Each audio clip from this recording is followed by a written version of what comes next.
إنا فتحنا لك فتحا مبينا ليغفر لك الله ما تقدم من ذنبك وما تأخر ويتم نعمته عليك ويهديك صراطا مستقيما وينصرك الله نصرا عزيزا.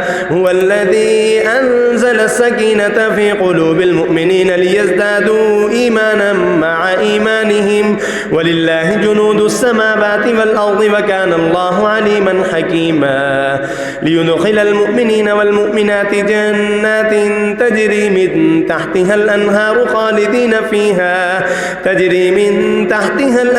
خالدين فيها ويكفر عنهم سيئاتهم وكان ذلك عند الله فوزا عظيما. ويعذب المنافقين والمنافقات والمشركين والمشركات الظانين بالله ظن السوء عليهم دائرة السوء وغضب الله عليهم ولعنهم وأعد لهم جهنم وساءت مصيرا. ولله جنود السماوات والأرض وكان الله عزيزا حكيما. إنا أرسلناك شاهدا ومبشرا ونذيرا لتؤمنوا بالله ورسوله وتعزروه وتوقروه وتسبحوه بكرة وأصيلا.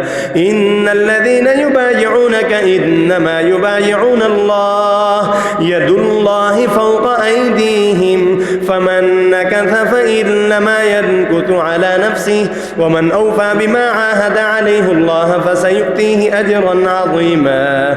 سيقول لك المخلفون من الأعراب شغلتنا أموالنا وأهلنا فاستغفر لنا يقولون بألسنتهم ما ليس في قلوبهم قل فمن يملك لكم من الله شيئا إن أراد بكم ضرا أو أراد بكم نفعا بل كان الله بما تعملون خبيرا. بل ظننتم أن لن ينقلب الرسول والمؤمنون إلى أهليهم أبدا وزين ذلك في قلوبكم وظننتم ظن السوء وكنتم قوما بورا. ومن لم يؤمن بالله ورسوله فإنا أعتدنا للكافرين سعيرا. ولله ملك السماوات والأرض يغفر لمن يشاء ويعذب من يشاء وكان الله غفورا رحيما.